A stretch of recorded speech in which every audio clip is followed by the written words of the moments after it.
j'ai choisi de faire cette déclaration parce que j'ai une vraie inquiétude sur le scrutin européen. Et je voudrais convaincre le plus de gens possible qu'il est fait de notre survie. Et en plus que les procès qu'on fait à l'Europe sont faux. Il y a un drame d'absence de leadership en Europe, mais le leadership en Europe pourrait être pris par un Estonien ou par un Luxembourgeois, ce qui a été souvent le cas, au besoin par un Français s'il y en avait un disponible. On n'en voit pas l'horizon pour le moment. Le cas français est interne, second. Il y a aussi absence de leadership, mais c'est autre chose. L'autre condition, quel que soit le nombre des pays d'Europe, surtout s'il est grand d'ailleurs, enfin même s'il est petit, il n'y aura d'Europe que si elle accepte d'être commandée. Point.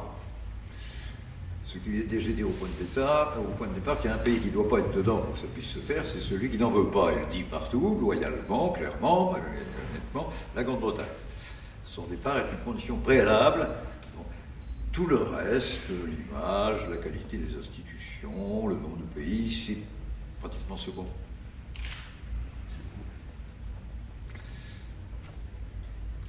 N'importe quel médecin vous le dirait pour une maladie compliquée. N'importe quel mécanicien vous le dira pour une voiture vieillissante.